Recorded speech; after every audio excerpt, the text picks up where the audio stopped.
inaugural, hopefully one of several, we shall see how it goes, of the Mach 2 podcast. We have here in the virtual studio, Corporate Machiavelli. Hello, hello. Kai, it's an honor to be here. Yes, indeed. Now, you've burst onto the Twitter scene actually fairly recently. You established your account only, end of October, beginning of November? Yes, the end of October 2020. And for the sake of this conversation, I realize the name Corporate Machiavelli is a bit difficult to say out loud. Feel free to call me Bob. Bob. Yes, indeed. Bob, like the character from Fight Club? Was that the Genesis or no?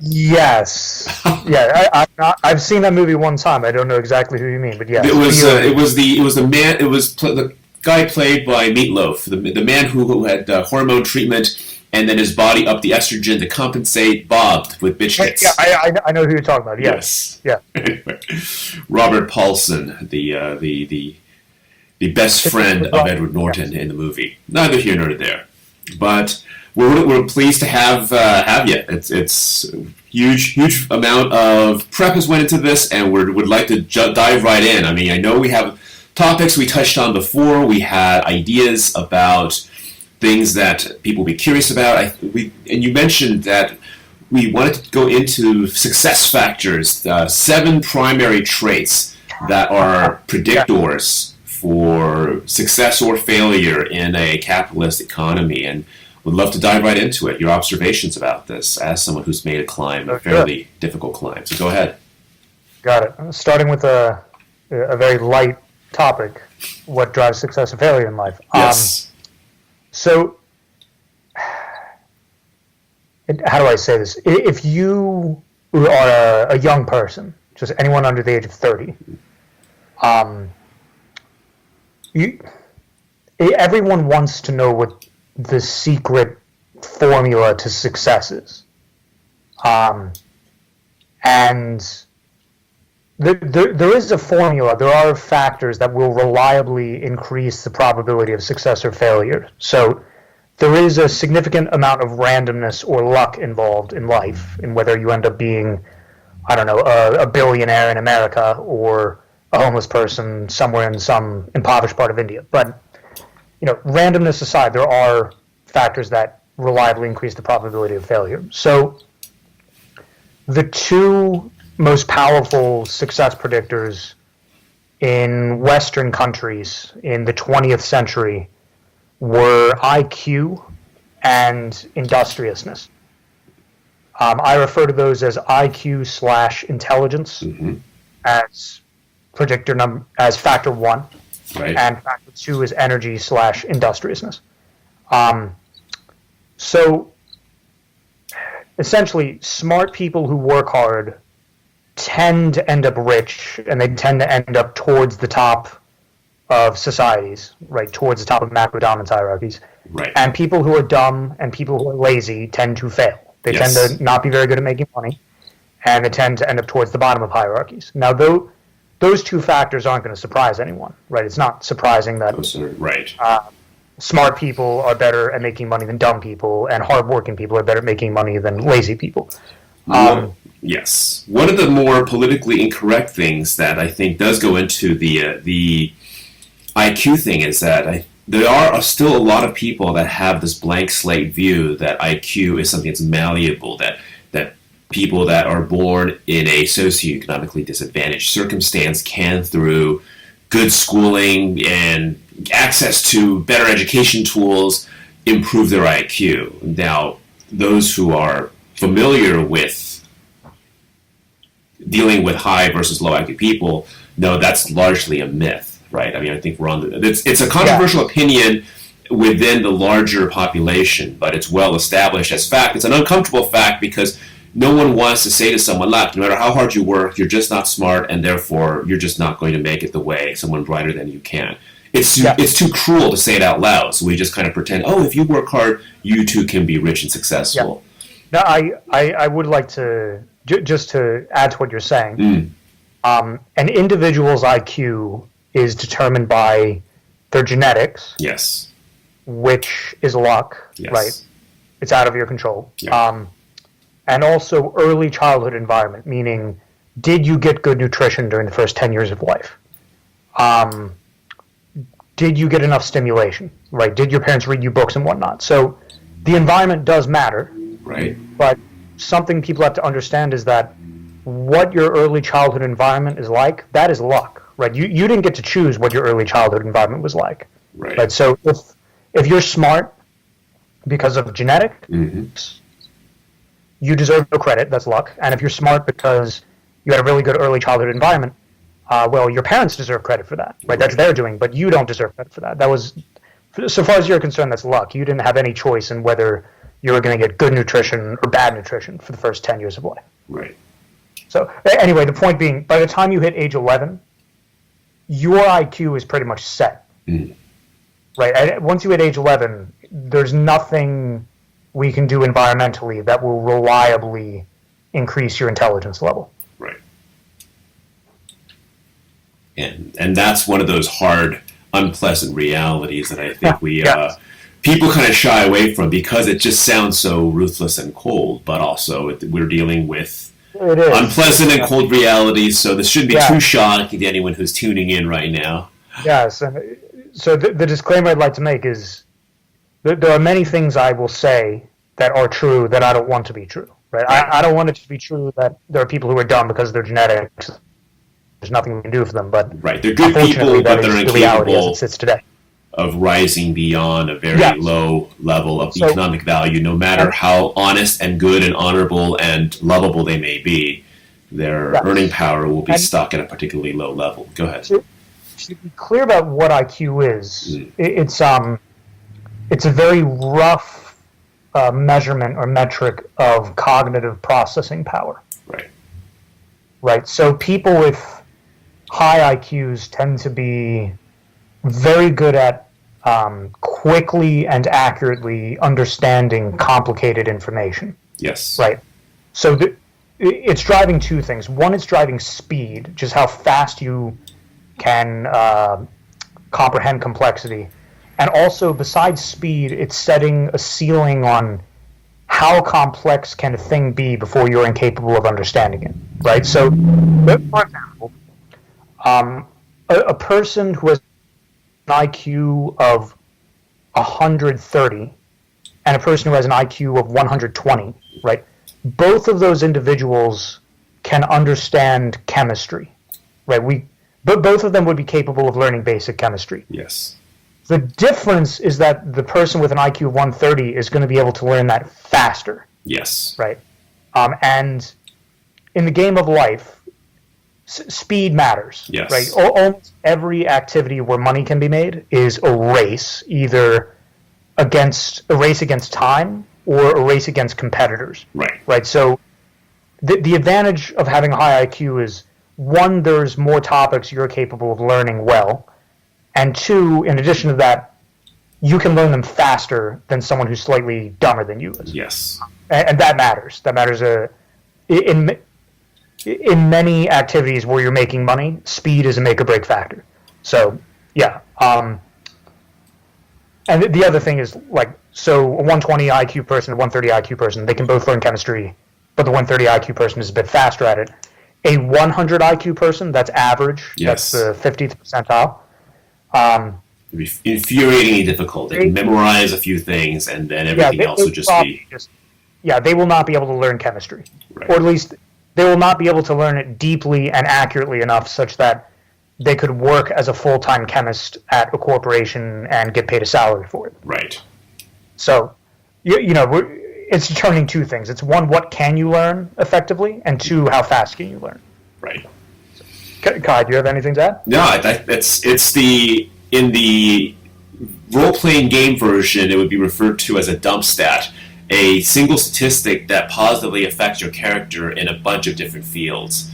And so in role-playing games where a strength is a factor, it affects both your number of hit points and also the amount of damage you can dish out. Here, though, in a capitalistic environment, being born with fast-growing muscles is not a particularly useful skill whereas being able to have a top 5, top 2 percentile psychological and processing power matters, and the advantage is amplified. Think about how less valuable a high IQ would have been like 100 years ago. The smartest person in the village would still be stuck in the village, and unless you happen to win favor with the king, who was aware of your intelligence, brings you in as an advisor, you'll just simply be the bright guy that seems to know all this trivia, but you're still in a farm, and you're the smartest farmer in your little town. Yeah, so I would say I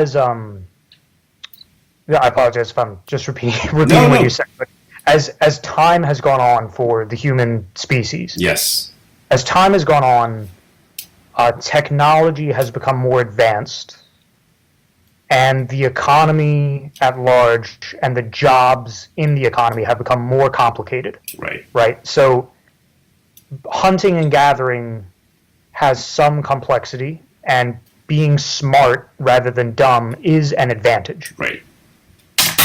But it's a small advantage. But once we get to the 21st century and we have computers and the internet, and some people are engineers, and some people are doctors, and some people are bankers, and some people are still, I don't know, factory workers or cashiers or whatever. The environment is way more complicated than it was in our hunter-gatherer tribe past.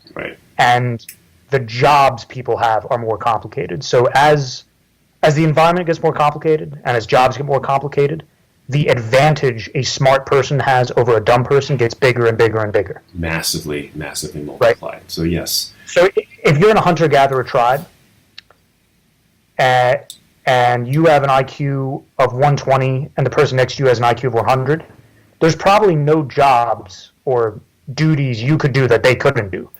But once you're living in the 21st century, there's many very high-paying jobs you can do that your next-door neighbor with IQ 100, they won't be able to do it. So the second factor, go ahead. The second factor you mentioned, this idea of industriousness, work ethic, and it's something that I've actually wrestled with myself in terms of there are a lot of smart and lazy people, the people that they've managed to be born with above average processing power, but it is haphazardly applied, not consistently. And so either there are folks I know that do the absolute minimum, people that are kind of phoning it in. I know of friends who are software engineers that they code and they can do 50 hours worth of work in about 15 and spend the rest of the time playing video games. It's an interesting... I mean, they're never going to get to where the industrious and intelligent people can go, but it is a frequent trap that I've seen a lot of smart and lazy people fall into. And what's been your observations about that particular combination? Go. So I agree with what you just said. And adding on to it, I'd like to differentiate between energy and industriousness. Okay. And I group those two together just for the sake of simplicity, but there's a difference. So energy is a matter of your physical health. Just how much energy can you expend before you collapse with exhaustion, And industriousness is not a matter of physical health, it's a matter of character. So for example, if you're a lazy person, is a person who has plenty of energy, but they're wasting it on frivolous activities, So I would say if you're up for 3 days straight playing video games, your problem is not a lack of energy. You have plenty of energy. Your problem is a lack of industriousness. On the other hand, lethargy would be you're a perfectly hardworking, diligent, industrious person, but you've just run out of energy. Very early relative to others, Relative to other people. So let's say you're sick for whatever reason, or let's say you're walking around America and you get a flu, so you're tired all the time. And normally you'd be perfectly hardworking, but just on this day you're hit with the flu. You're only fully conscious for like 3 hours. You work as hard as you can those 3 hours, then you just crash. You're at your limit, Right. So your problem is not a lack of industriousness. It's not a psychological or a character flaw. It's a it's a biochemical flaw, right? So I would just say, if you are low on industriousness, there are no drugs we can give you that will help you. But if you are low on energy, there are many drugs you could be given that would help you out.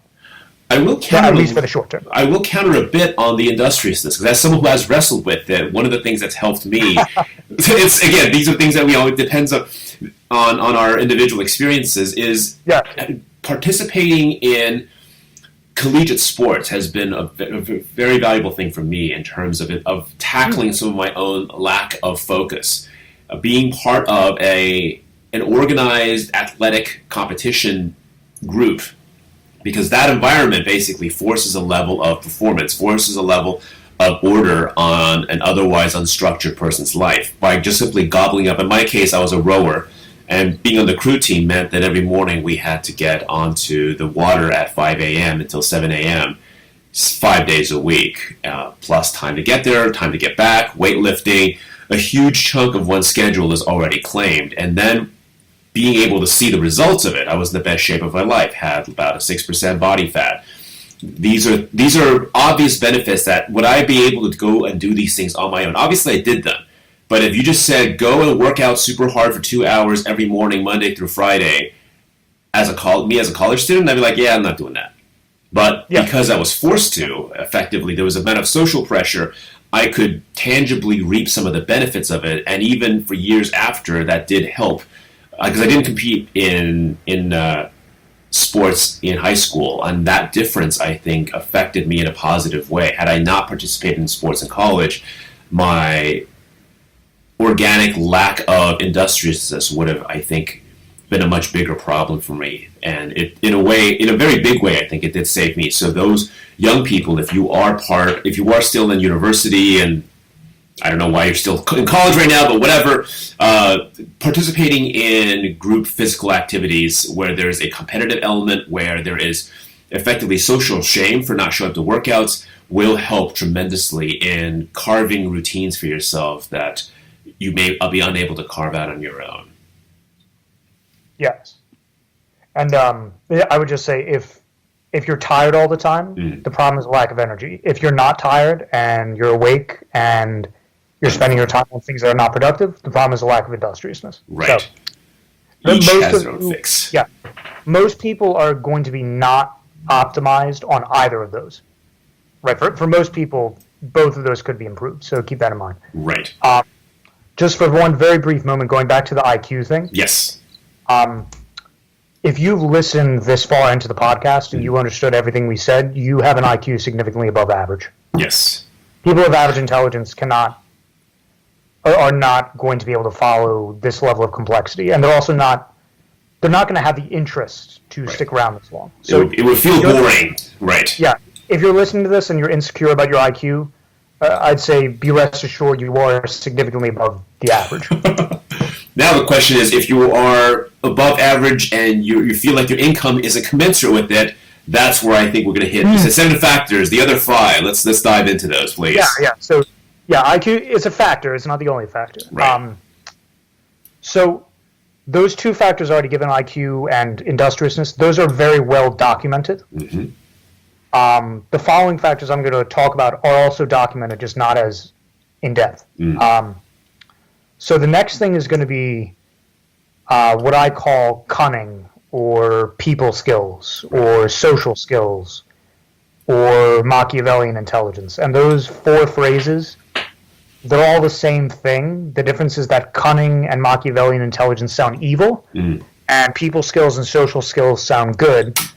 But the difference between map to the same thing. Yeah, it's a difference of connotation, not a difference of actual meaning. Right. And so, this should be relatively self-explanatory, but if you're good at charming people and persuading people and reading body language and whatnot, you are going to be better at making money or making your way up a large hierarchy than a person who is bad at charming people and who can't persuade people and who's incapable of reading body language. The extreme end being autistic, for whom it's a complete mystery. That's one extreme end. Yes. Autistic people are very not cunning. They're very bad at persuading people. they're very bad at reading body language, right? So they're on the very low end. Right. Most people are average. Right. Yeah, the very high end is, I don't know, the fictional Frank Underwood from the TV show House of Cards. Right. Or the real life. Any person who succeeds in politics is significantly above average on cunning. Or as a CEO of a Fortune 500 company, managing director at a major investment banking firm, each of those you are occupying a position that other very smart people also wanted, and you've managed to get there and thwarted and frustrated their attempts to get the same thing that now is in your possession. Yes. And as a result, you are now earning a disproportionate amount of income because you've managed to defeat extremely smart, motivated opponents on your way there. Yes. One interesting thing that I've observed that I think a lot of people who are curious on this topic that may not be aware of is that the study of magic, we're talking like stage magic, is actually it dovetails into sharpening this particular skill. This is not IQ. This is something that can be improved upon with practice. And one of the things that I've been very grateful in is that I've had a lot of friends who are magicians and learned some stage magic and performing arts myself. And if you are a young, high IQ person who is maybe low or merely average in cunning, a apprenticeship with even a middle tier magician for 6 months would give you an absolute turbo boost of skills that would play well into this exact deficiency. Because in magic, a lot of it, I mean, we talk about the common term in magic is a card force. That's where I can show you a full 52 shuffle deck of cards, and you can see there's no trickery in the cards, but through a combination of misdirection, psychology, I can direct your attention to a card that I've already pre-selected for you. The term is called a force. It is where I will, through a variety of small sleight of hand, but largely psychology, I can direct you to choose something, and you think it's a completely random free choice on your end. And because I know exactly that I steered you towards, say, the 8 of clubs, the reveal can be something extraordinary, like I can show you an 8 of clubs tattoo on my arm. Like, is this your card? And you're like, whoa, how did you possibly know? There's no way you had 52 tattoos all over your body. You're just figuring out which one you had and then whipping it out. You had just that one tattoo, and you knew what to go. The astonishing thing on the person who's being performed for is driven by the force. And so the card force, that technique, can be applied in a interpersonal conversational negotiation where you can steer a conversation, a negotiation, a sales call, so that effectively a decision that someone that you're talking to, they think they came up to on their own, is actually exactly where you want them to be. And this is a learnable skill. This is something that a 50th percentile magician who's been at it for a year can do pretty much at will, even to very, very smart people. And yet it's a skill that outside the magic world, people know very little about, and so they're just, so it's a marked deck. It's like, no, it was a card force. But now that you know what it is, then the next thing is, how do you acquire that knowledge? But it's just one of those things that I realized it's considered a not all that impressive skill amongst magicians, and yet within the world we're talking about, it would be an absolute deal of game-changing skill set, even if acquired at fairly moderate levels. Yes, and I would say, rephrasing what you said more generally, getting to the 80th percentile of cunning, like getting to the point where you're better at manipulating people than, say, 80% of Americans in the year 2020. Right? That is a very low bar. Right. The 80th percentile is, it's car salesman. It's very beneficial. Yes. And it's very beneficial to get there, and it's not all that hard to get there. Right. I would say at least 80% of people don't put a lot of conscious effort into analyzing their social interactions. Right? So I would say if you're putting any effort into this at all, you're probably going to make it to the point where you're well above average. Right. And ways to hone and refine that would be to talk to a lot of strangers and try. This is something that I've learned as well. I've had to develop the skill, is think about just your daily interactions. Imagine trying for the course of, like, say, 2 or 3 weeks, and in your interactions with retail baristas and whatnot, see if you can talk them into upgrading you with something, as an example. It's a costless transaction. You say, hey, listen, can I get an extra blah, blah, blah? I know you have to pay for it. I'm sorry. Every time you order, go to Starbucks or whatnot, right? It's an attempt to say, can I get this person to bend the rules in some way that favors me? Make an exception just for me. And at first, it may come across as clumsy. There's no consequence. If they say, no, sorry, you got to pay for it, fine, back off or pay for it. But if you can convince them, you'll notice things that work and things that don't work. And these are skills that actually have significant payoff. Recently, I was renewing a license issue at the DMV, and there were a couple of things that were definitely my fault. And the default things that people would do, they stood in line for so many hours. I'm finally at the front. Oh my God, I'm so angry. And I said to the person, the clerk behind, they had all the power to either say, yeah, you want to go back home, you didn't get it right. But I said, oh man, I bet you get a lot of people that screw up the way I did, and now they're mad at you. They take out all their anger at you, right? And they're yelling at you like, dude, I didn't make you screw up your paperwork. And I'm saying this, and I realize he's done this before. He's experienced this before. And I'm describing the behavior of someone that just yelled at him probably maybe an hour earlier. And he's like, yeah, I totally did. And it's like, hey, listen, if I have to, I get it. And he's like, yeah, you know what? We'll get this thing done. And so I spared myself. I made an error on my end, a paperwork error that I deserve to go back home and redo. But owing to an impromptu, being able to express an impromptu moment of empathy, describe a situation that wasn't me, that he's experienced, he was like, oh yeah, totally, man, you get it, you get me, and no one else does. Everyone has an adversarial relationship with the DMV employees, coming across as a likable guy that, oh man, I just totally screwed this up. And I saved myself going back in line for 2 hours and standing. And there are practical effects not just from acquiring money and power. Here, a DMV employee could have absolutely been in his rights to say, yeah, go home. You screwed up. Yeah. So I would say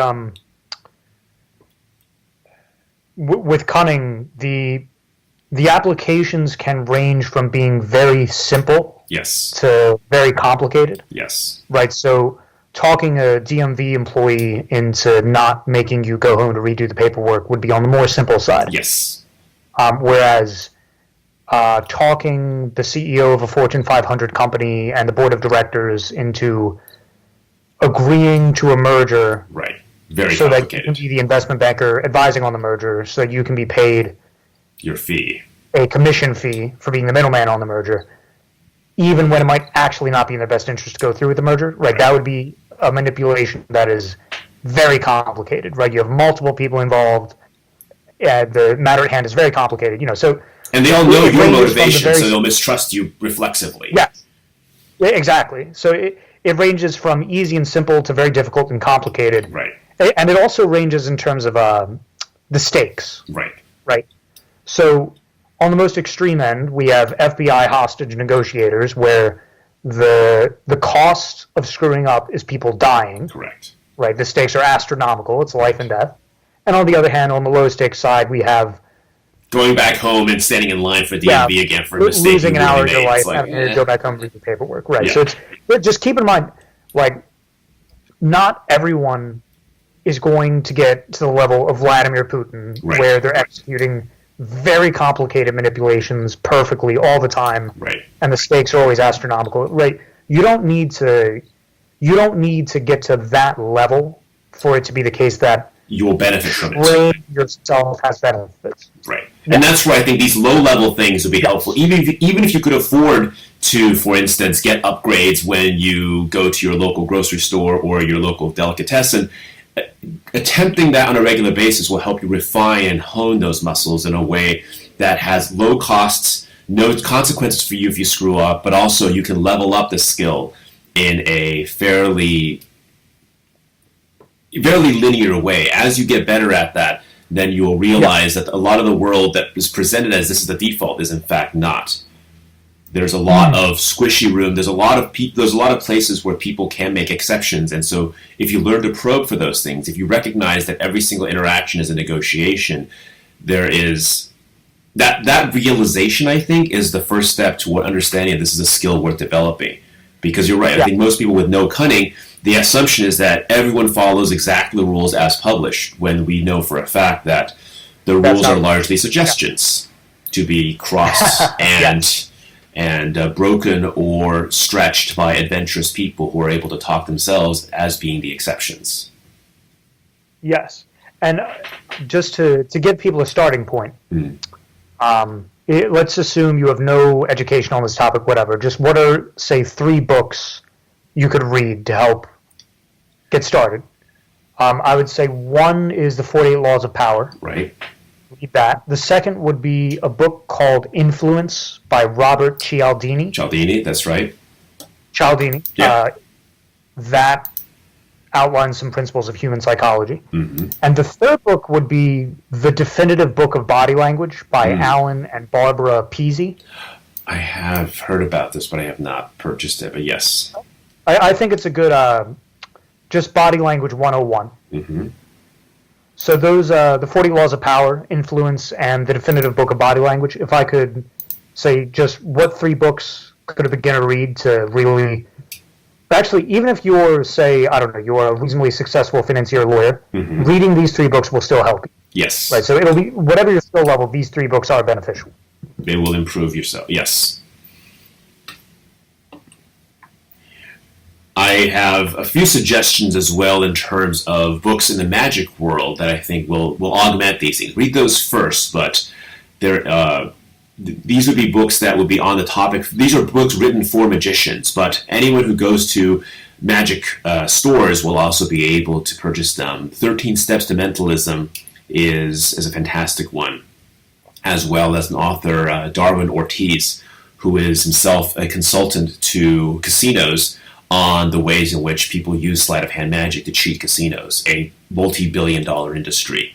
So it's a thing. There's a constant war, and being able to understand them is part of what he keeps it. He's constantly in the magic world as well as the criminal underground, and shuffling between the 2 worlds. And he writes about just some of the things he's observed into books. So those are things that I would add as useful things to augment the book suggestions. But go ahead. Oh, I agree. I agree. That's the end of my book suggestion. The cunning. So, and then that's 3. Where are we at? We're at number 3 right now for cunning. So 1 IQ, 2 energy/industriousness, and 3 cunning/people skills. Yes. Those are 3. Yeah. I would say those 3 are probably the most important. And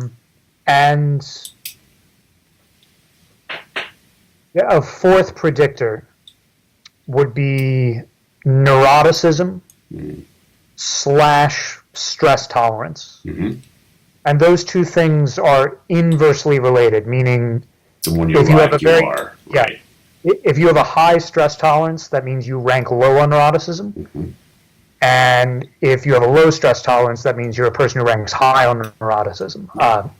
Neuroticism is one of the big 5 personality traits. Yes.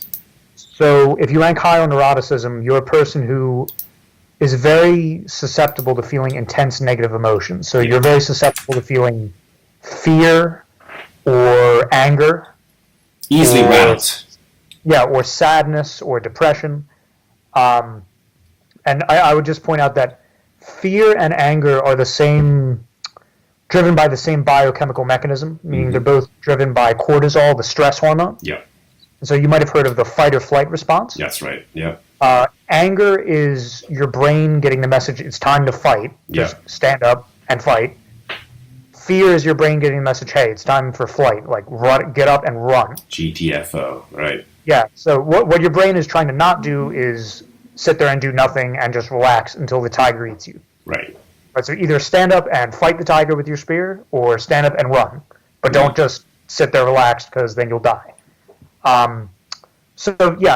Our evolutionary past, feeling some degree of neuroticism/stress was beneficial, so that we don't all sit by relaxing and wait for the tigers to eat us.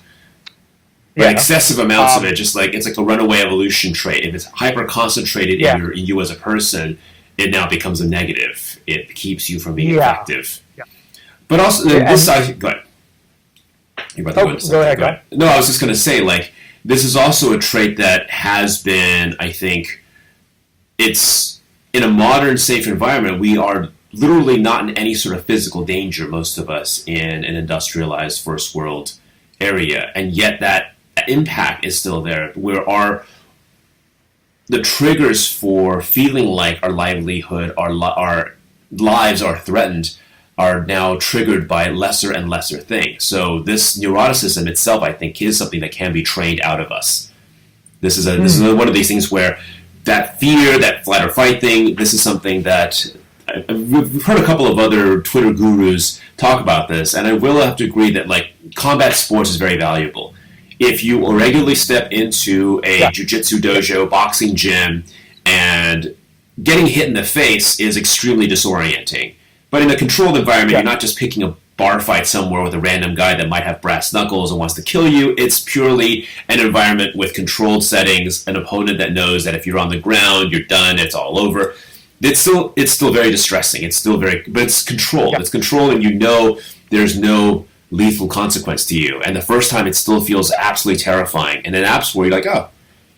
And if you are accustomed to getting hit in the face or pinned on the ground by someone who's like 30 pounds heavier than you, then dealing with a cranky client or a bad boss or a parking ticket becomes nothing. There's in comparison, yeah. Right. Whereas, good. Yeah. That movie you referenced earlier, Fight Club. Yes. I just to get synopsis of the movie, it's, I don't know, the guys form an underground like boxing club or whatever. Yes. And the guy, he spends like Saturday night going to the boxing club, getting in bare knuckle fist fights with the other dudes. Yes. And then he goes through his life, and Monday afternoon he's at the office doing accounting paperwork or whatever. And he says, after being part of Fight Club for 2 weeks, everything else in life feels like it has the volume turned down. Way down, right.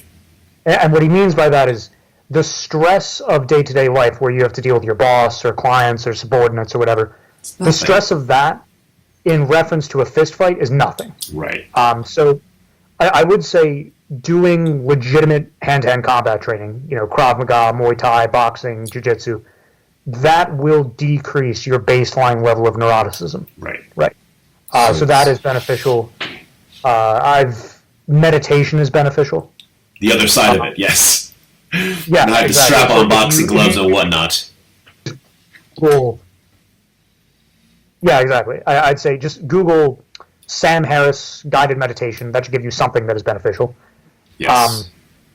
So that will also decrease your baseline level of neuroticism. Mm-hmm. So martial arts training, meditation, that'll help lower it. Another thing is that cortisol is the stress hormone, and testosterone suppresses cortisol. Mm-hmm. And Kai, if I may dive into this. Yeah, absolutely. This is the reason that men on average rank higher on stress tolerance than women. Or I should say, men on average rank lower on neuroticism than women. And it's because men have more testosterone, and testosterone suppresses cortisol, the stress hormone. Yeah. So I'm going to guess most people listening to this are men, so this might be applicable to you. I would recommend talk to your doctor, get blood work done, and if you have testosterone levels that are average or below average, and you've done everything you can naturally to boost them, right? You sleep 8 hours a night, you work out, you eat healthy food, you're not drinking a bunch of alcohol. I would say consider TRT, testosterone replacement therapy. Please don't do that on your own. Only do that with the supervision of a licensed physician. Right. And a lot of physicians won't play ball, so you'll have to find one that is receptive to it. So this is, it's sound advice. Yes. If people DM me on my Corporate Machiavelli Twitter looking for a doctor,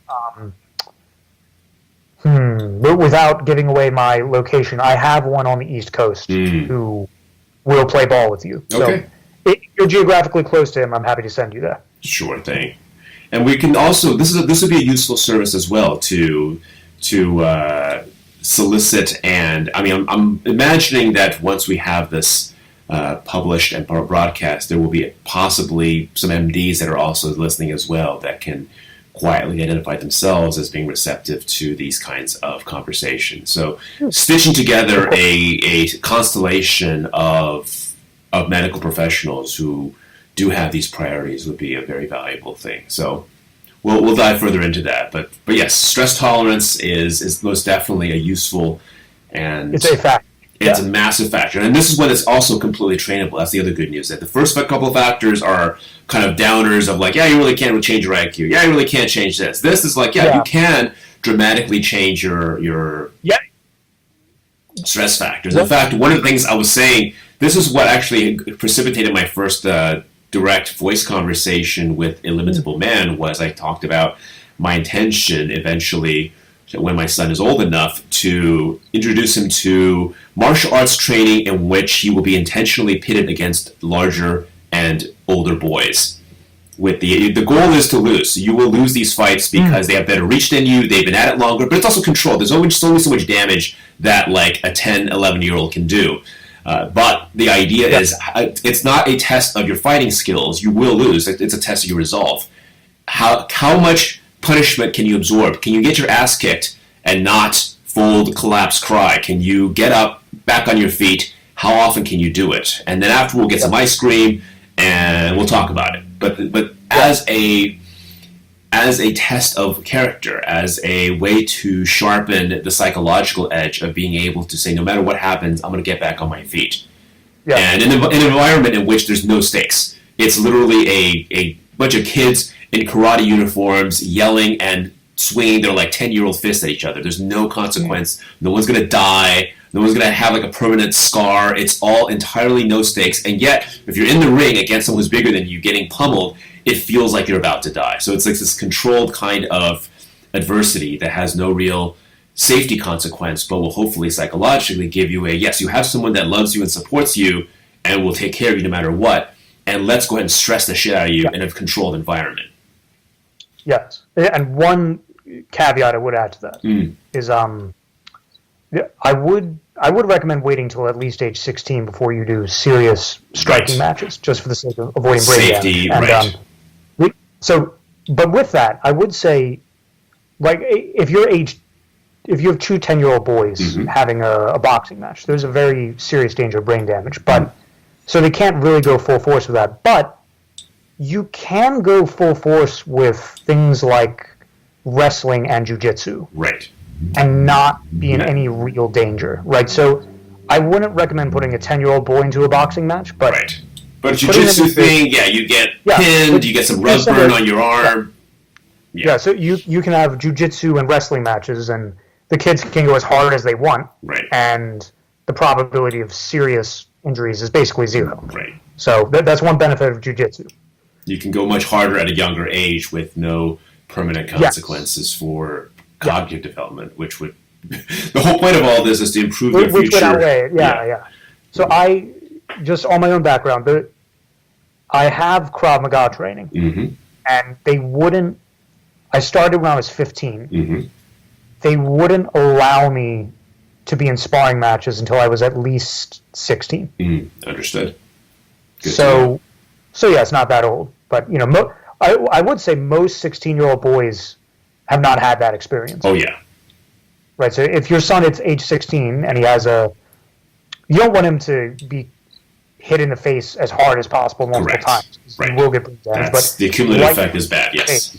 Where he loses by a significant margin, most 16-year-olds and adult men do not have that. Right. That would be beneficial. And it's completely no stakes. You don't want to experience this while actually getting mugged of your wallet in an alley somewhere. That would be a very terrible way to learn that same lesson. It's There are degrees of stress, but But if the thing is that they feel identical, if you've never experienced it, they both feel equally terrifying. At one, there is zero chance of permanent damage, and the other, there is a significant non-zero chance of actual damage. And so controlling these kinds of things, introducing them, it will harden your brain and your emotions in a way that makes everything else in your life feel like it's dialed way the way down. And that's I think, a very valuable thing for a young developing person. It will give them a massive advantage in a tactical, in negotiations, in their careers, because they'll be competing against same-age peers, most of which have none of these things.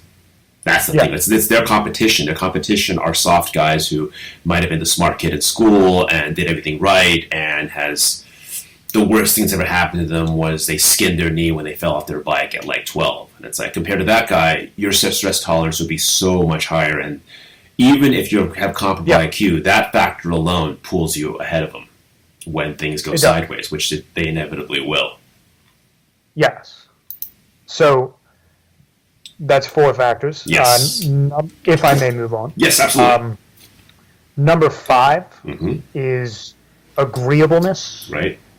/ capacity for ruthlessness. Mm-hmm. And these two things are inversely related. So if you're high on agreeableness, you're not a very ruthless person. If you're low on agreeableness, you do have some capacity for ruthlessness. Right. And this is simply willingness to harm others for your own gain. Yes. Since what I'm about to say is very not politically correct, but so it's something like among like modern day Americans, at least the ones I spend my time with, it's something of a dogma that everything in life is a positive sum game. Right. And that's not reality. Many things in life that we care about are intrinsically zero sum. So, university admissions is zero sum. For you to get into Harvard, at least one other applicant has to not get into Harvard. Yes. For you to get with a beautiful woman, someone else doesn't get her. Yeah. So promotion at Goldman Sachs, right? Yeah. So most of the time, the number of people applying for a job is bigger than the number of job offers that will be given out. So, for you to get a job offer, someone else has to not get a job offer. Yes. If you're in a corporation, you want to be promoted, the number of promotions available is much lower than the number of people who want them. So, for you to get promoted, at least one other individual is going to have to not get promoted. Be disappointed. Yes. So yeah, the world is full of zero-sum competition, unfortunately. Yes. And the lower you rank on personality trait agreeableness, the more comfortable you're going to be with that reality. I can show you studies with IQ and the big 5 personality traits and how they correlate with income, but agreeableness and income correlate negatively. Right? So disagreeable people get paid more money than agreeable people over the course of a lifetime. Right. In 20th century America. And disagreeable people also get paid more money for the same jobs as compared to agreeable people. And the reason for that is they negotiate more aggressively when they're negotiating their salary. Right. Right. And that, if you're a university student and you're looking for entry-level jobs, the probability you will be negotiating your compensation is basically zero. But when you make it to the higher levels of the corporate world, you will have private conversations with potential employers where you're negotiating your own compensation. Right. So, and this is an interesting factoid that you talk about the agreeableness. Obviously, there is a significant gender difference between males and females in terms of agreeableness, and that may explain a significant part of the income differential between men and women of similar degree in education, but different average compensation. But this fact really blew me away. I was talking to a friend of mine who's a fairly mid-level manager at a technology company, and we talked about this as negotiations, and he said almost every time a man is given an offer of this person's group, he counter-offers. It's first, okay, you want me, and you want me at this much money, then would you be willing to pay me this much money plus X, the X being 10, 15, 20,000 more. I'm just going to ask. Whether you say yes or no, that's up to you, but since you've already demonstrated you want me, I'm just going to ask for it. And typically they get at least part of what they ask for. Women, they almost never counter-offer.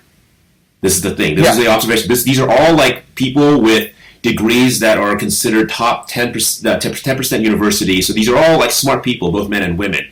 But women, on average, will not even want to counteroffer. The idea of like, well, they're doing me a favor, giving me a job. I don't want to be confrontational. I don't want to look greedy.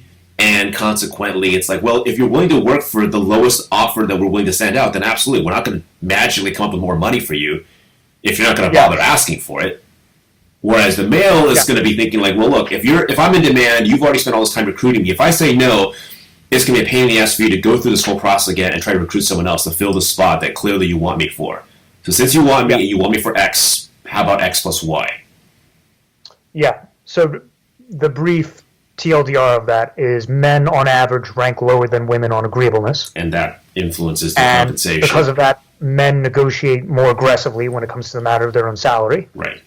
And that is one of the reasons men get paid more money than women on average. There's a list of other reasons, but that is one of them. Just they negotiate. That's a big driver, right? If everything else was equal, this factor alone would create a divergence in terms of compensation at the same IQ level, the same competence levels, and that won't change. Yes, same IQ, same college degree, same industriousness. Yes, right. The men get paid slightly more, but right. No, I don't want to dive into that too much. No worries. That could go on for hours. Yes. So that's a fifth thing. Yes. Factor number 6 is looks. Yes. Or physical attractiveness. And there's a thing called the halo effect. Mm-hmm. This is detailed in Robert Cialdini's book Influence, mentioned before, which is that good-looking people are viewed more positively than ugly people. Yes. In the sense that they're viewed as more competent, smarter, more trustworthy. All else equal, good-looking men are more likely to be hired for high-paying jobs than ugly men. Yes. Good-looking men are more likely to be promoted. And I sense that there's some outrage stirring the audience right now. Unfortunately, this is true. I mean, this is outrageous, but it is true. It's the content of my soul. How dare you? Yeah. So the single best for accounting specifically in the big four accounting firms like PwC, Deloitte, right, KPMG, Ernst and Young, the single best predictor of a person going from the entry level to the partner level is physical attractiveness. Really? Interesting. And that should qualify everyone that we've been selecting who's going to manage our financial statements, not on the basis of IQ or on the basis of energy, like how smart are they, how hardworking are they. We're selecting them on the basis of how good-looking are they. Like, that is horrifying, but it is true. It's so it's like it goes something like this. If you make it to the entry level in a big accounting firm, you've passed the IQ. You have the IQ and the energy needed to do everything. Right? Like you are smart enough and you are hardworking enough. Once you've gotten a CPA license, right? The differentiating factor from then on is cunning, meaning who's good at playing office politics, and physical attractiveness. So yeah, this should be a cause for public outrage, but it's not because the public is too dumb to understand what the fuck I just said. So it's like the public would be outraged, but the situation is just slightly too complicated for them to get a handle on precisely just how outrageously unfair that whole thing is, right? Yeah. So this is an injustice of the universe. But the people that care about it aren't loud enough to be able to shake their fists impotently at the bald fat guy with 190 IQ is just can't get ahead. And it's like, dude, I know better than these jackasses that are getting paid 10x my income. This is bogus. And it's like, probably does. So it's So the one thing I would say about physical attractiveness is it's very changeable. Yes. And I sense most men in America today have not done everything in their power that they could do to maximize their looks. Totally agree. Right, so I would say this advice is going to sound very generic, but it is good advice. You know, eat healthy foods, get 8 hours of sleep, hit the gym. If you're low testosterone, get on CRT. That will help you. It will make you more energetic, meaning you can work longer hours without losing focus. Yes. And it will also enhance your physical attractiveness. It will make your jawline more square. Yes. It will make your skin look better. It will make you less fat and more muscular. And also improve your posture. This is the thing I think a lot of people who are sitting in front of computers all day, there's a default slouch, which is interesting. Like I'm like, interestingly, I have like the most annoying height. I am exactly 6'0" on the dot, which is the most lied about height for men on dating sites. So I always wonder, like, do I actually say my actual height? Or do I just end up looking like every other There are no guys who are 5'10" or 5'11" on dating sites. Everyone who's 5'10" or 5'11", they all say they're 6'0", and then there's me. I'm like, But I always end up looking taller because of the rowing background and whatnot, holding your head up high, imagining if you're like a puppet and there's a string attached to the top of your head and you're being lifted up. That alone, that stature puts you at the top 5%. Even better looking men that slouch, you'll look better than them from a posture standpoint. So those are all fixable things that are... Yeah, so don't be slouch. That's very good advice. Right. I hadn't thought of that. Yeah. Another thing is tall men are more likely to be promoted than short men. So height matters. Yes. You can get, if you Google this, elevator shoes. Yes. These are shoes that will make you look taller. So you can get shoes that will make you 3 inches taller and that are not detectable. Right. This is actually a big deal. So if you're 5'6", you're kind of short. Yeah. If you put on 3-inch elevator shoes, suddenly you're 5'9", you're now average height. Congratulations, you made it. Yeah.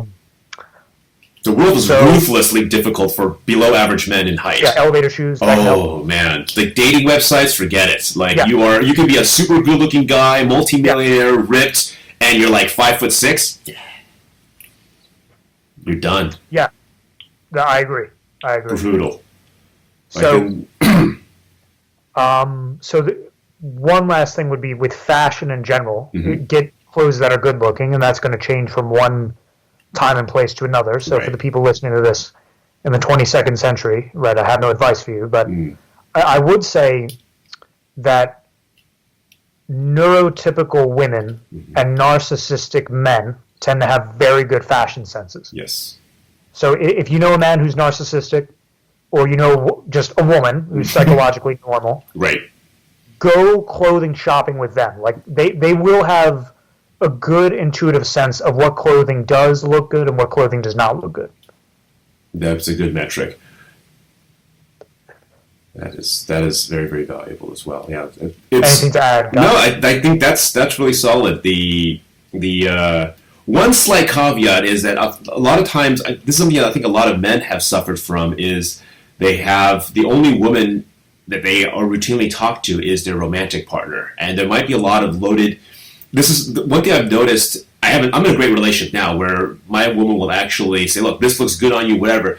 Insecure women, if their man is leveling up, they may actually quietly and covertly sabotage you by choosing things that are unflattering for you in order to lower your ability to mate with more desirable women. Other women. Yes, she will. In my case, that's not an issue. We talk about it, and we have very frank conversations on this, and she's like, yeah, go flirt those women that come back, and then and I'll finish you off. And it's like, okay. We have a very solid relationship where those are concerns, but I realize I'm in a very unusual situation, whereas most people are. That is something you want to think about, especially if, as a guy, your stock is rising and you've been with someone for a long time. She was with you when you had fewer options, and as your options multiply, that is one of those subtle things that depends on the person. It's something worth thinking about, and just putting an asterisk next to whatever advice that might be dished out. And one last caveat to that is the woman who I've done this with multiple times throughout my life, when I was like 16 and 22 and 25 and whatnot. But like as a psychologically normal man, I'm assuming you're not a narcissist if you're listening to this. Like you will get to the point where your fashion sense is good. Yes. Right? So you're not going to need someone to guide you forever. Like there's a learning curve, and you will quickly learn. Hey, clothes that fit well are good, and what fits well, you'll figure out your measurements. Right. What goes well with your skin tone? Yeah, your skin tone. So you will learn. You don't need a woman or a narcissistic man to come with you for help forever. Yeah. But when I was getting up that learning curve, the woman who helped me with that was my sister. Right. So someone who doesn't have a emotional interest in sabotaging you is also useful if that's in your life, right?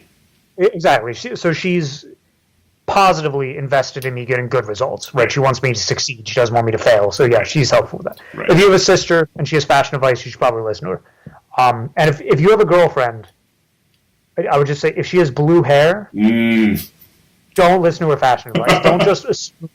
Do not assume that because she's a woman that she has good fashion advice. Only listen if she's a woman and she's good looking because she put effort into her appearance. Right. Right. So ugly women who have bad fashion sense, they're not going to give you good fashion advice. Totally on. I apologize. I was overly overly descriptive, but still, it's overly denigrating. It's the same way that we wouldn't want to take legal advice from a guy who's been convicted of multiple felonies. I mean, it does make sense. You want to. It is interesting to see there are people who have very little money, have lots of long-winded opinions about investments. People with no success with women having long blogs about how to pick up and whatnot. There is a fairly large world of people who are unsuccessful in a particular field and yet have a lot of loud opinions on it. So I think it's helpful to filter. I would just add one quick caveat. Go. Being able to analyze what drives success in a field accurately and being able to succeed in that field are two separate things. Yes. Right? Meaning, I know plenty of men who do very well with women, and they're good looking, and they're rich. Yes. And if you ask them how to do well with women, they will tell you looks don't matter and socioeconomic status doesn't matter. Right. Just be yourself, man. Yeah, exactly. So they're wrong. So they're great at executing in the domain, but their ability to analyze the domain accurately is terrible. Yes. Right. On the other hand, there's probably men who are like ugly and poor who can't get women who will just flatly tell you, yeah, if you want to get women, be good looking and be rich, and they are correct. So I don't want to. I apologize if I'm extrapolating that comment out way too much. But no. I mean, these are both are very valid points. It reminds me actually of a fascinating thing that goes on in the magic world. Actually, within the magic world community, there are people that are extremely. They're like engineering nerds, autistic. They're terrible in front of an audience, but they absolutely love magic, and they will spend like months and months devising of some gimmick, some sort of sleight that is very, very effective, very deceptive, being able to do something that looks absolutely impossible, but they don't have the charisma to actually perform it and earn money from it. However, they have a reputation within the magic community, and there are very charismatic magicians who aren't particularly interested in studying to build and develop new sleights, but they have an audience. People love them, they're good looking, they're funny, and there's an entire symbiosis where they will buy these effects from the uncharismatic and dorky magicians who come up with these amazing effects. Look, you can't perform this thing and make money from it. I can make $100,000 from it. I'll give you $15,000 for this thing that you just showed to me with an agreement that you don't sell to anyone else. And so there's that kind of interesting synergy that goes on in the magic community. And likewise, I can see, it's so the ability to be a great analyzer of a domain and the ability to execute in that domain, those are two separate things. Agreed. If you ask me, Bob, what do you need to be a great engineer? I will tell you, you need an extremely high visuospatial IQ. Yes. Right. So I'm a good analyzer. I'm telling you an accurate statement. Right. Meanwhile, there's plenty. I don't have that, by the way. My visuospatial IQ is above average, but not spectacular. On the other hand, there's plenty of men who have spectacular success in engineering because they have sky-high visuospatial skills. Right. Who will tell you IQ isn't real. Yes. So if you study hard enough, it's obvious to everybody. It's like, no, it is not. Exactly. So the point I'm making is just because someone is successful in a domain does not mean they're going to give good advice on that domain. True.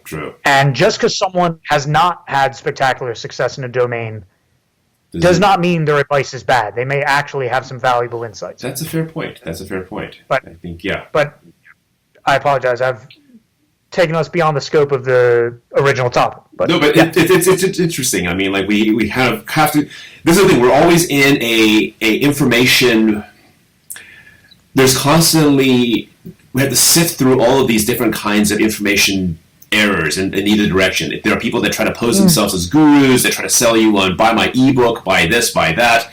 There are people that are out and out grifters. Others that offer useful information. And we're sitting here trying to make sense of all of it. How do I, as a person who is trying to vet information, information, right? What is actionable? What is not? How much of it sounds good, unactionable? Things that are said clumsily, but in fact, if you do it, will work, and all the gradients in between. It's a complicated topic that there's no real clean way to. I just like to, just in case this is the last conversation I've ever recorded, I want this included.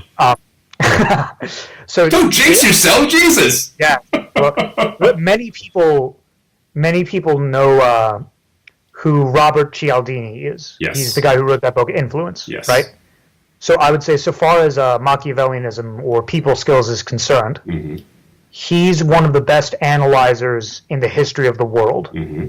Right. He gives very valuable insights about human psychology and how to manipulate people. Right. He is not a great Machiavellian executor. No. Like his ability to manipulate people in real life, I'd say is average, maybe even below average. And what I mean by that is he seems like a socially awkward autistic genius. Right. So it's the very odd thing where his ability to manipulate people is not great, yet he gives spectacular advice on how to manipulate people. So great analyzer, mediocre executor. Robert Greene might actually be in the same category, but that's been others have said something similar as well. Those who have met with him in person have made that same observation. Fantastic at the anal. Well, I mean, I think of it as the difference between a great football coach and being a great football player. One can be great at one and be absolutely lousy at coaching a team. Others never really made it past college football. You have to have some skill, but they never could compete at any sort of serious NFL level, and yet the NFL teams they coach win championship after championship. They can take talented young men and whip them into championship teams. So those are two separate skill tracks. And the question is then, as someone who's watching on the sidelines and wants to, I'm assuming most people are listening in because they want to level up some aspect of their life. I think would love to have some sort of summary of the takeaways and be like, some things are not particularly fixable or level upable, like IQ. Some can be fixed with pharmaceutical. If you have low energy, figure out ways to organically clean that up. And if not that, talk to doctors. We talk about this idea of physical appearance. Most of us are probably getting enough sleep, drinking enough water, lifting, being a part of organized physical activities will reshape your jawline, improve your organic energy levels. And if you're not carrying an extra 30, 40 pounds of fat, that ballast, shedding that ballast or even part of it will improve your life in ways beyond just aesthetics. And neuroticism, the creating intentional, low-stakes, stressful things for yourself just to be able to give yourself a little bit of stress inoculation. You don't have that fight or flight reflex on relatively low-stakes things, and therefore when stakes get higher, you don't get completely rattled and lose your cool in a situation that you need it. And I would like to just say with the 6 factors listed, I'm going to very briefly just say 1, IQ. I would tell listeners, don't worry about that. If you follow this conversation, you're significantly smarter than average, so you don't really need to worry. The second, energy, very changeable. As you said, sleep right, eat right, exercise, talk to a doctor. Cunning, very improvable. 4, stress tolerance, as you just said, very improvable. Martial arts training, TRT, meditation. Agreeableness, if you're interested in the conversation we just had, you probably rank below average on agreeableness. Right. If I had to guess. If you are following a Twitter account with a Machiavelli picture, you rank below average on agreeableness. Right. So you're good there. And looks are very improvable. I'd say if you're a man who's kind of ugly, say you're in the bottom 20% of physical attractiveness, you can probably get to the 80th percentile or up. Just through working out and the right haircut, or shaving your head if you're balding, the right suit, I would say, so most ugly men cannot get to the level of George Clooney handsomeness, right? They're not going to be 99th percentile. But most of them can, with effort, get to the top 20%, which is good enough. Yes. Right? You don't need to be George Clooney. Right. So you just need to be the best-looking version of you. So, guys, with these 6 success predictors, IQ and agreeableness, you're covered, because if you listen to this, you're probably high IQ and low agreeableness. High enough, and the basically. Other right. The fact you can't improve it further is not a big deal, basically. Right. Yeah. And for the other 4, they're all improvable. So, guys, please, if you think you rank badly on these traits, don't despair. It can be improved. And I'd say 6 months, 1 year, that's plenty of time, and it will benefit you forever. And most of them, for you may not be guaranteed. You, Bob, don't have 6 months possibly, but everyone else listening to it probably does. Not to jinx you or anything. I mean, God, it sounds horrible when I say it out loud. Let's hope a cure is found. Let's hope there's a breakthrough, and then you're gonna be worried about this being so popular that people are trying to match you to The Voice. That's what I hope you'll worry about in 6 months to a year's time. We'll have fun times, conversations, and be like, yeah, listen, they actually did find a treatment, and the can is kicked down the road. Now I got 5 years. Now I got 10 years. Now there's something that if I take I'll last for the rest of my life, or something else, and that'd be a great outcome. I think that's certainly what I'm rooting for. If I'm not a particularly praying type, but it would be something I would if I was. I don't think you're going to get. Well, I shouldn't say that. Who knows? Maybe we have some Christians and Muslims in the audience. Quite likely. I mean, there's quite a wide range of people of various faiths who are also interested in these topics. And in any event, I think these are things that I think I'd love to drill down. I mean, in a future podcast on how you arrived at these things and in what order. What things did you realize too late? Again, these are all like longer topics and are worth drilling down into in a separate episode. But these are things that I think I came across fairly late in life, and I realized in retrospect, like, man, if I knew this like 10 years ago, I'd be so much further ahead, right? I unnecessarily pissed off a bunch of really important people, and now entire networks are closed to me because now this person hates me, and that entire person's network hates me. So the entire... Really? Yes. Well, I'm not going to, for the sake of your privacy, I will Yes. not mention any details of your life you've revealed to me, but Yes. I would say, in my opinion, for Yes. a man of your age in America, you're doing pretty well. I'm doing okay, but I could be doing better, I suppose. That's the thing, right? This is it's one of those, like... You're still pissed off that you're not a billionaire, but Yes. you are doing pretty well. I'm doing reasonably well, but it's like there are entire worlds that I have made a false move, made a bad move earlier, and that bad move has closed entire doors, entire networks that would have been open had I simply not committed an unforced error. And those things do kind of haunt me in terms of like that. There's a saying that the Buddhist definition of hell is at the end of your life, the person you end up becoming meets the person that you could have been. Like there's some parallel version of you that was fully optimized, made every single time you had a decision, and you could make the dumb and lazy decision or the smart and difficult one, and that there's a parallel you that made the smart and difficult decision every single time. And the accumulated weight of those smart decisions is a high-functioning version. Like, there's no parallel me that's like President of the United States. I don't have the chops to have that particular end result no matter how hard I work. There's no parallel me that's like a Navy SEAL or whatever.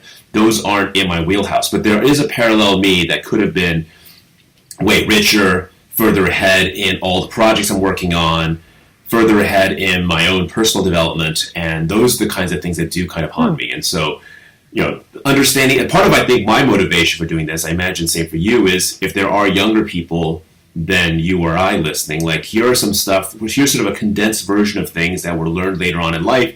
If you can get on it 5 years, 10 years earlier than we did, then you're winning.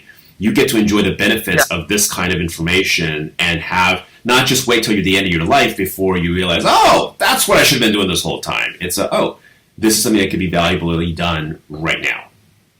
Yes. So, yeah, I have nothing to add. That's fantastic. Well, we'll talk more about this and a few other things then. I'd like to be optimistic and plan out this is the thing, this, go ahead. I get the sense that, you know, without revealing your age, but yes. You did tell me you don't have children right now. Correct. Is that correct? That's right. And you, at some point in your life, you intend to have children. Indeed. Okay. We're planning for that fairly soon, but yes. Okay, good for you, man. Yes, so indeed. I'm guessing that you're planning like to have a son, and you're gonna like genetically engineer him to have super high IQ, super high energy. Yeah, so I was hoping Gattaca would be true, and it's like, look, man. Yeah. But you're looking at those 6 predictors, and you're like, how do I optimize these for my kid? Well, I feel like genetically, I'm pretty well off. We've got very, very good all the right elements look like they're in place. So we're looking forward to it, and it's just a matter of getting all the other elements in place. But once you feel solid with somebody, that's the other thing I would recommend for young men, is that it's not just enough to have money, be a playboy and whatnot. It's a lifestyle that's sold by a lot of online gurus, but the real joy, I think, is being able to have a legacy, having people that you can then pass along all this lifelong of learning and wisdom to a blood descendant who can then pass along to theirs, and so on and so forth. I think we come from a long line of people that have successfully survived famine, war, devastation, chaos, and all of them have one thing in common. They were born, some of our ancestors were born in chaos, and they managed to live long enough to find someone, get with them, have a child, and raise that child until that person is old enough to have children of their own. That we come from an unbroken line of people like that. And I feel a obligation to continue that winning streak. So that's my motivation. And I imagine many others feel likewise. But these are the kinds of things that I think will improve their ability to navigate a world that largely tells you to be a sheep, obey, consume, rack up your degrees, don't raise a fuss, and consume content, sit in your corner, and rack up debt, wait to die. And we're saying that you don't have to play along. You can make the world reforge on your own terms. And these are some of the hacks in the matrix that allow you to do things more. Increase. There's no guarantees. I mean, any one of us could die in a car crash tomorrow. Yes. But there's always some luck, but we are trying to get your odds of success as high as possible. Yes. And these are factors that will absolutely influence it in a positive way. It's been fantastic. We loved this was a huge amount of fun. Let's chat more on other topics tangential to this. Hopefully people will have questions, comments, responses as well, and we can respond to some of that as well as dive a bit further into some of the topics that you and I have covered in private conversations in previous dialogues. I'm still really impressed that a 5.5-hour initial conversation is a record for me, and I have met a lot of very interesting people online. And for you to command a 5.5 hours of continuous attention when I was ready to go to bed is genuinely impressive. You should feel very happy about that. That is an accomplishment. And every conversation I have with anyone at this point could be the last. Quite conceivably, the last conversation. Which is why it's like any critical information I have has to be transmitted, because this may be the last opportunity. Let's hope not. We touched on the idea of if in fact we're living in a simulation, the survival tactic becomes the survival tactic is be so interesting that the people running the simulation can't bear to see your story end, and they'll concoct some cockamamie way to keep you around just for a little bit longer to see where things go. So hopefully this is part of that. If we're living in a simulation, then this is part of the tactics. I gotta listen to episode 2 now. I can't just let this guy pop off. I mean, Jesus. Right? So you always create a to be continued, so that if we're living in a Truman Show life world where there is an audience, that cancellation of your show would create massive outrage and protests by the television studio that's broadcasting your life story. That's the way I live my life, and I would extend that to you as well. If we can do that, if there would be howls of protests, if the show of Bob on a parallel universe would happen, that ensures your survival. Now the producers of the show have a vested interest, a financial interest, to keeping you alive. Yes. Even if it makes no logical sense. Sounds good? Sounds good. Kai, I appreciate you having me on the show. It's Indeed. Let's hope this is one of many, and we will talk more soon. I will hit stop recording.